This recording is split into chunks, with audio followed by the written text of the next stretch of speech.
Blessings, blessings, blessings, and welcome, everybody. Welcome, welcome to the Colin Bell Show. We're taking the Parliament. Parliament is going live right now. So we're going to just join up. Of our technical teams and the spirit of Jamaican partnership.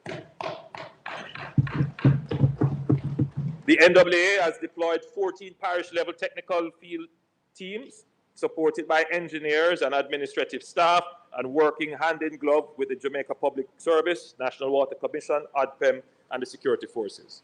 We have also activated the full capacity of Jamaica's contracting ecosystem. Major contractors, including our Spark project partners, Czech, and local road maintenance firms are assisting with heavy equipment. The private sector has stepped up. Bauxite companies, housing developers, and other equipment owners have volunteered machinery and operating time. I want to thank them. Community members armed with chainsaws and machetes have joined the effort, and we express our gratitude for their assistance in clearing some of our roads. This is the Jamaican spirit at work. Simultaneously, technical teams are assessing bridges, river training structures, retaining walls, coastal revetments, gully systems, including the Sandy Gully and the north and south coast gullies, and the national traffic signal network.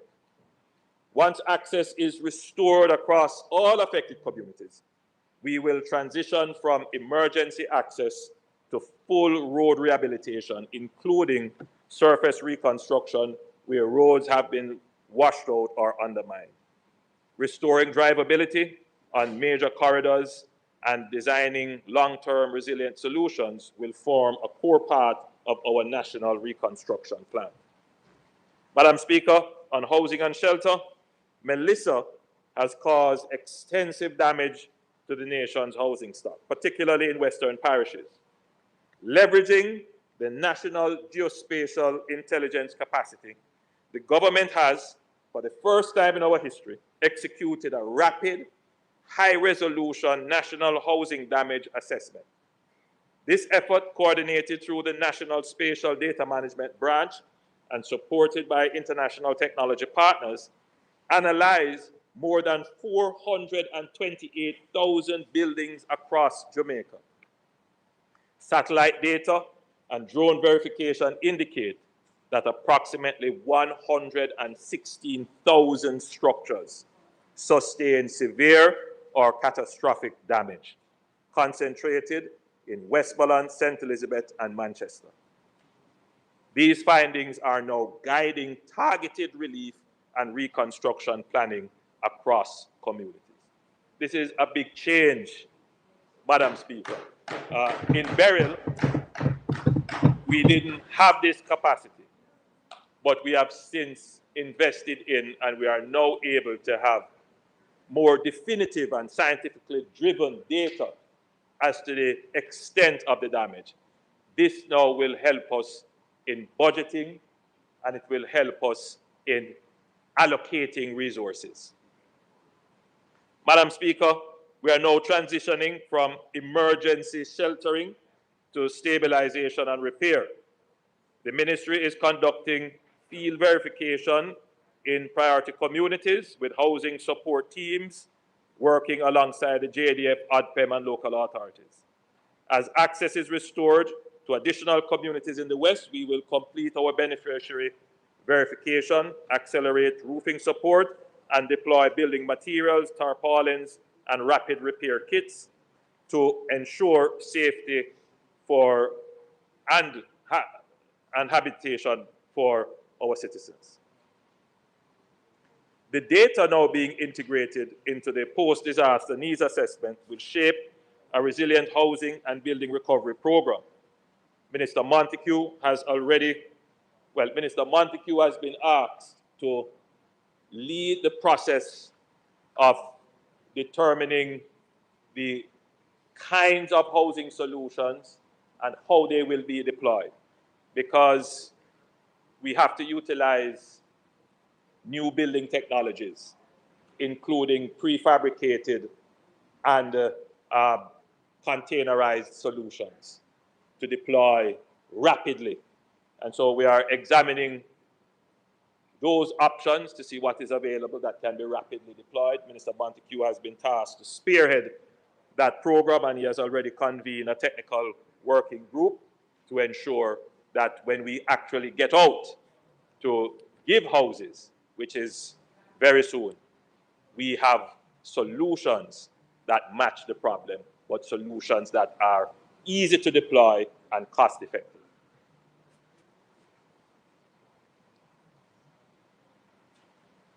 With regard to electricity, restoration of power is proceeding in phases, prioritizing hospitals, water plants, communication backbones, and dense residential zones. The all clear for restoration of utility services enable JPS and independent contractors to enter the field at scale, while the ministry with responsibility for energy is coordinating grid stabilization and resolving localized issues such as low voltage and restored feeders. Yesterday, the JPS would have given an update on the status of electricity restoration. The government has given them strategic direction to make a priority to restore large commercial and urban centers in addition to critical public facilities.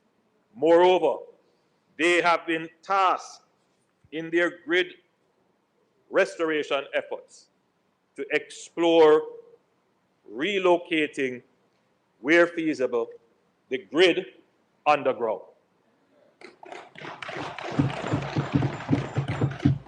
We have given them directives regarding Montego Bay, the Elegant Corridor, and the Hip Strip would be two areas where focus should be given to put the grid underground. If other areas are feasible, going underground is expensive. So we have to balance between expense and getting the grid up. But if we are getting the grid up and we can get some resilience in it, then we have to get the resilience in. So we will balance as we can, but it wouldn't be possible for all the grid that we have to put back up to put it underground. But in areas where it makes strategic sense, then we are encouraging them and indeed directing them to ensure that that is done.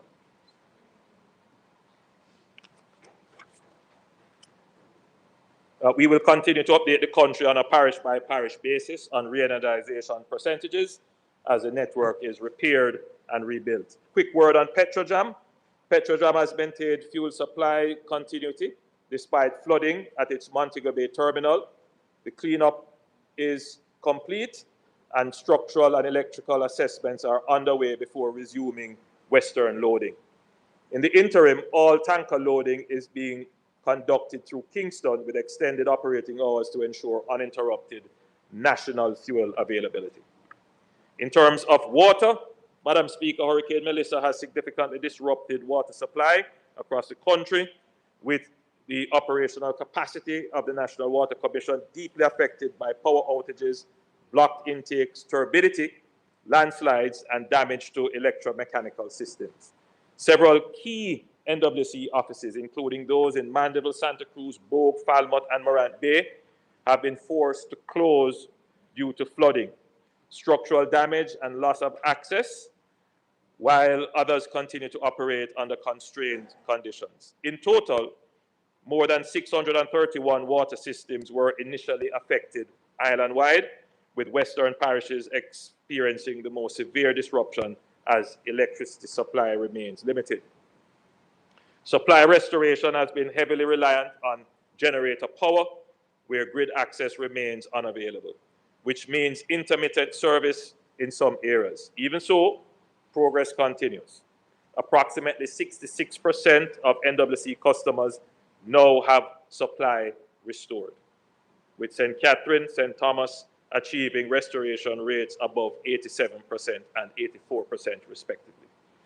The NWC has deployed approximately 40 generators to potable water facilities and 8 to wastewater plants, and has supplemented this capacity through private rental arrangements to stabilize service delivery. Madam Speaker, you'll recall that in Beryl, we weren't able to have this level of water restoration, primarily because we didn't have backup power for NWC. We learned the lesson, and we started to, one, a program to have all our major water supply have independent backup, and that is being worked on. But in the interim, we secured backup generation capacity, for which we are now benefiting from, Madam Speaker.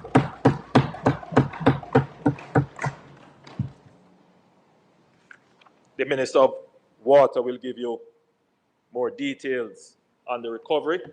But, Madam Speaker, I'm pleased to inform this Honourable House and the people of Jamaica that all members of Parliament will be allocated the following sums for the trucking of water. $2 million to the following constituencies most affected by the hurricane: Westmoreland, Hanover, St. James, St. Elizabeth, Manchester, and Trelawney. $1.5 million to selected constituencies in the following parishes: St. Catherine, St. Andrew, Clarendon, and St. Anne. Funds will be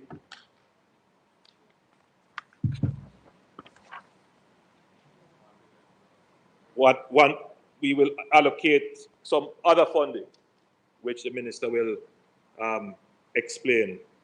But, Madam Speaker, we have $1 million to constituencies in the following parishes: in Clarendon, in St. Anne, and in St. Catherine, to certain constituencies.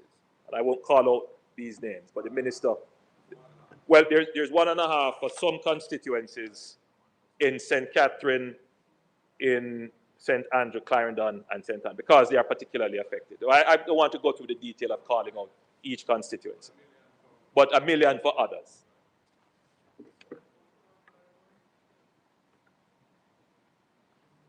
In terms of telecommunications, Madam Speaker, after the all clear, utility crews mounted full field activities with cross-sector coordination to restore poles, repair fiber and power cell sites. Public Wi-Fi nodes and critical government communications are being prioritized in affected town centers.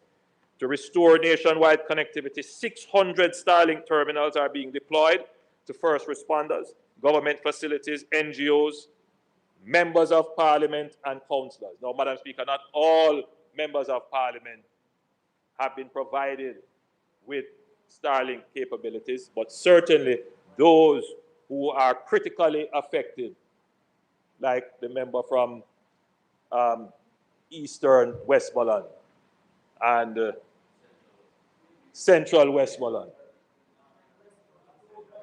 and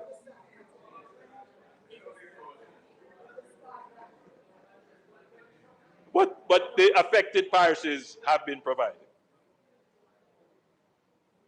Flow and Digicel continue rapid recovery with up to 86% service restoration reported in some categories.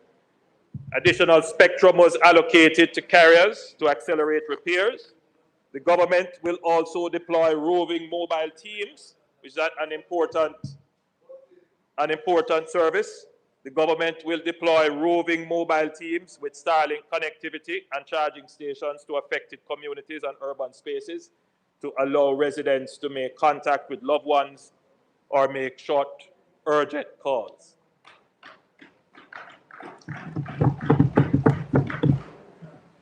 In terms of public transportation, the Jamaica Urban Transit Company infrastructure and fleet remains mostly intact, with only minor structural damage and limited operational disruption reported. The Portmore Depot experienced minor damage to the perimeter wall and electrical systems.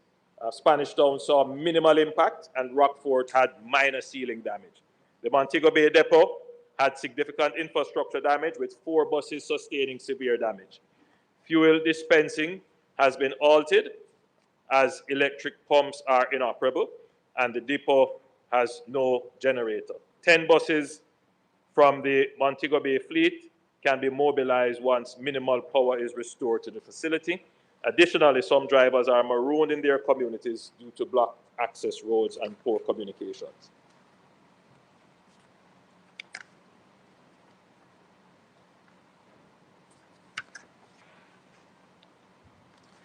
Now, despite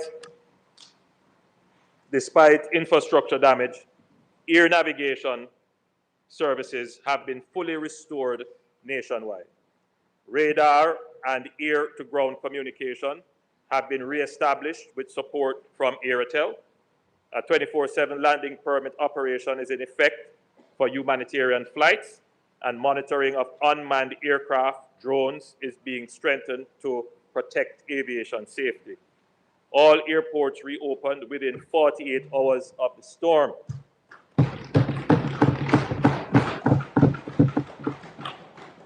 Relief flights began on October 29th, and commercial passenger services resumed on October 30th. From October 29th to November 2, airports processed 350 flights, including 162 commercial flights and 117 relief and military missions. Domestic air drones, including Negril and Tinson Pen, are also operational. I want to spend a little bit of time on public health and our mental health response. Madam Speaker, the health system has been tested in an extraordinary way by Hurricane Melissa. Even before landfall, the Ministry of Health and Wellness activated its Health Emergency Operations Center and deployed response teams across all regions. Hospitals transitioned to emergency-only services, and health centers remained open to support communities until safe conditions emerged. These early preparedness allowed the health sector to move quickly into its emergency response posture once the storm passed. The hurricane has caused severe damage to several major health facilities, particularly across western parishes. The Black River Hospital in St. Elizabeth, our type C hospital in that parish, suffered catastrophic roof loss, structural failure, and complete utility disruption, requiring the evacuation of 71 patients to Mandeville and Maypen. Falmouth, the Falmouth Hospital in Trelawney, lost most of its roofing and suffered extensive flooding, compromising electrical systems and diagnostic and clinical equipment. The Cornwall Regional Hospital, our key Type A facility in Western Jamaica, lost more than half of its effective capacity, including severe damage to temporary wards and the accident and emergency department.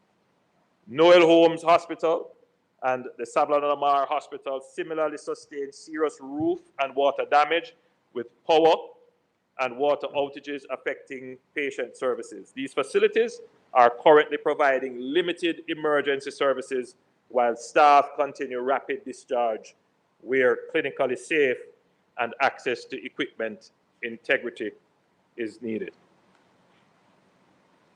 In primary care, the picture reflects a scale of national disruption. In the southeast of Jamaica, approximately 2/3 of facilities, and in the southern regions, 2/3 of facilities, are expected to have full operations within days. In the western region, where the impact was more severe, we expect a longer time for recovery for our primary healthcare systems. Several health centers have suffered significant structural damage, and temporary clinical spaces are being arranged. Good evening, everybody. Join up and share up the live. Especially for We're listening to the live sitting of Jamaica's House of Representatives right here on Portland Spice TV.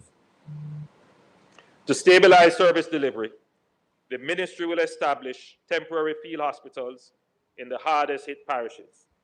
These will provide emergency, inpatient, and outpatient capacity while permanent facilities are repaired. The ministry is also mobilizing medical supplies, pharmaceuticals, oxygen, and essential equipment to critical sites while conducting urgent testing and certification of hospital equipment to ensure safe reuse. Beyond clinical services, we are aggressively addressing post-disaster public health risks. Flooding, stagnant water, and sanitation disruption create favorable conditions for mosquito breeding and the spread of waterborne and vector-borne diseases.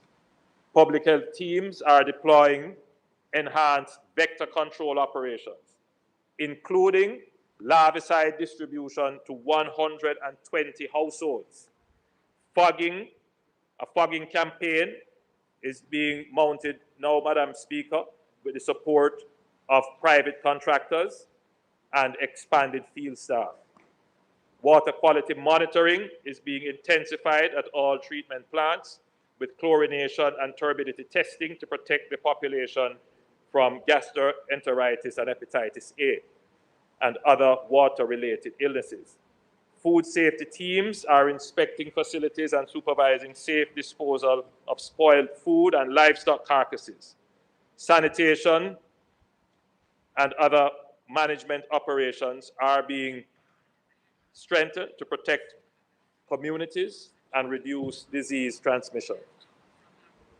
Madam Speaker, beyond the physical destruction and the economic disruption, the toll of Hurricane Melissa on the hearts and minds of our people has been profound.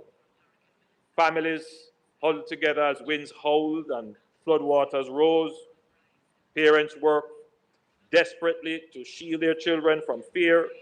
Elderly Jamaicans, some recalling storms of decades past, relived deep anxieties as they once again face nature's fury. Many of our brothers and sisters have endured the unimaginable, the loss of loved ones, the loss of homes built over a lifetime, and the loss of lives and livelihoods that sustained entire families. There are thousands who, even now, are sleeping in shelters or with relatives, searching for stability in a world abruptly turned upside down. Therefore, Madam Speaker, the state must also address the emotional and psychological burden of the disaster. And by the way, Madam Speaker, it would not only affect our constituents, even members inside here are impacted. And I saw the grief palpably expressed by the member from Southern St. James. It is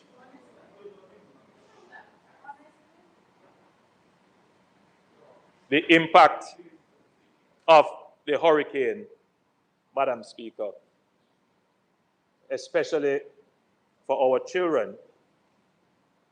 But many of them, they cannot come to grips with what has happened, to the disruption of their lives going to school, to the loss of people in their community, just the disruption in their regular meals. They are trying to come to grips with that. And with the hurricane also comes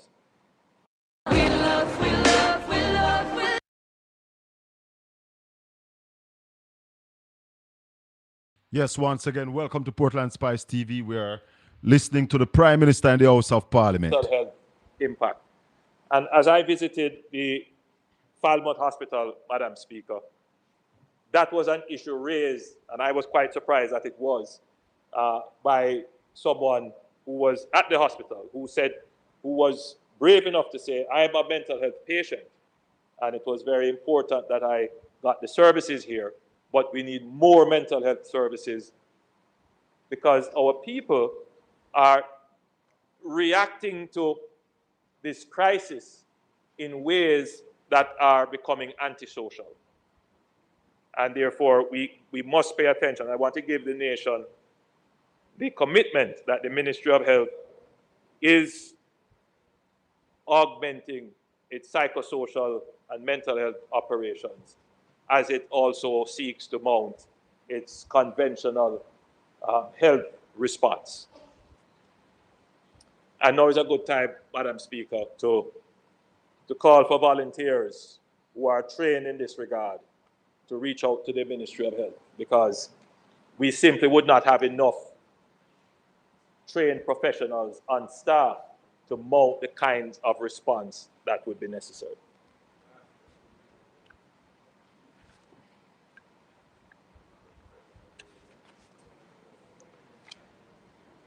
Madam Speaker, I now turn to the education system. Assessments are still underway, but we already know that many schools, especially in the western parishes, have been severely damaged or destroyed, and others across the island have also been affected. At present, 446 schools serving nearly 150,000 students face major disruption. We have all seen the images: roofs lost, classrooms flooded, learning tools destroyed. Many schools also face extended outages of electricity, water, and internet.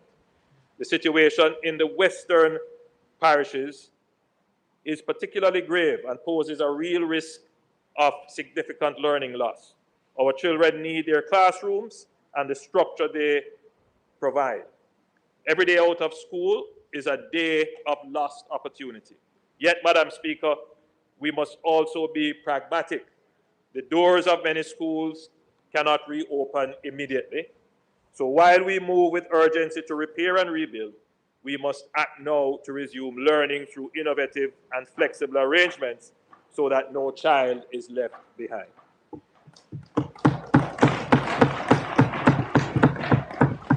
After Hurricane Beryl, we responded swiftly, aided by the timing of the summer break.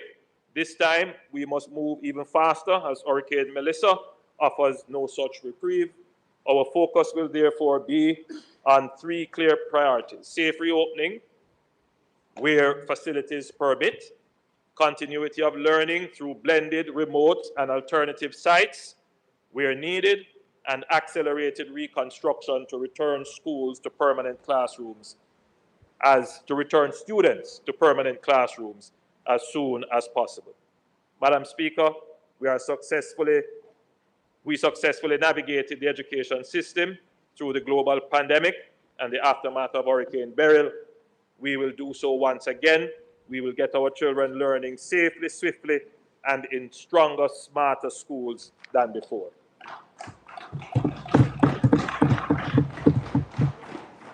At the peak of the emergency, Madam Speaker,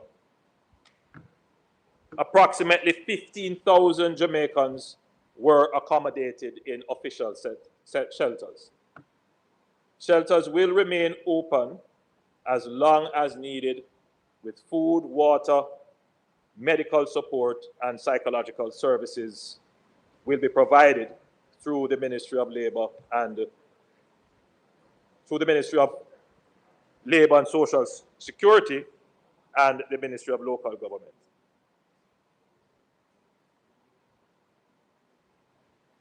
Madam Speaker,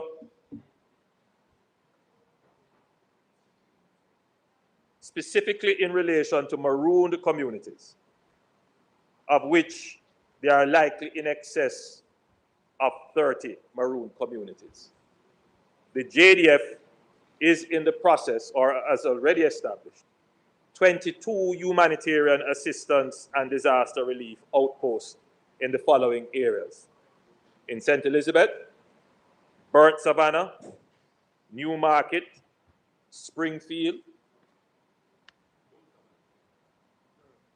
Burnt Savannah. Well, but there's an error on my presentation, nevertheless, because they have Savannah and Lamar under St. Elizabeth, which of course that's Westmoreland. So that was the error.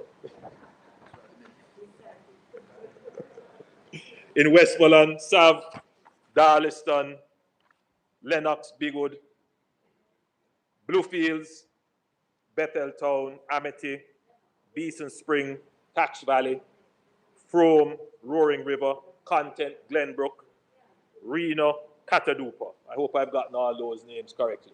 And all the members. Katalupa is St. James, South St. James. And in Trelawney, Cambridge, South St. James again. Adelphi is you. Adelphi is East Central. Well, they have it, they tagged the parishes incorrectly. Maroon Town, where is Wire Fence? South Trelawney, Jackson Town, Falmouth, and Perth. So these are all the communities. I hope the members of parliament would have noted the establishment of these. They will be establishing more outposts as they are able to stand them up. And the objective is that these will serve as humanitarian bases in what they call a hub and spoke operation. So right now, they were moving humanitarian aid through airlift and other means directly to the various communities. Now the phase that they are transitioning into is to move it to the hub where they can store a lot, they can do 24-hour movement, and then from the hub to all the communities, including communities that are marooned. That way we can scale up rapidly the response to communities that have not yet been serviced. A lot of this is Westmoreland. A lot of what we have said is Westmoreland. Madam Speaker, just quickly on security and order response. The national security architecture for the country has been fully mobilized in the aftermath of Hurricane Melissa. From the earliest moments of this disaster, the Jamaica Defense Force and the Jamaica Constabulary Force have stood at the front line of our national response, upholding order, saving lives, and ensuring that essential relief reaches our people. Their efforts have been heroic, and the nation owes them deep gratitude. The Jamaica Defense Force moved with urgency immediately after the storm's passage. Within hours, troops established a forward disaster relief site at the Luana Community Center near Black River and began clearing block routes, many on foot, to ensure ambulances, utility crews, and relief agencies could reach our most vulnerable communities. Madam Speaker, I think here I should give you and the nation first-hand experience. Madam Speaker, the day immediately after the hurricane's passage, I asked the JDF to facilitate an aerial tour. But I sent my forward team to meet me in Black River. When we landed in Black River, having circled 3 or 4 times to find an appropriate landing site and getting communications, we recognized that the team that we sent could not pass through Holland Bamboo. It was totally blocked. And the JDF, along with residents, came out and they started work. When I returned from that tour, I went to Sav and other areas, went back home. I got a call from one of the officers in charge saying that they were cutting their way up to 4 a.m. the following morning.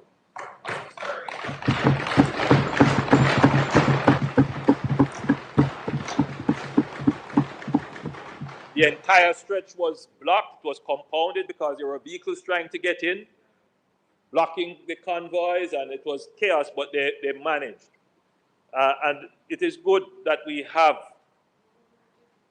a reserve of logistics capabilities and an engineering and operational force like the JDF, that we call on them in times of disaster.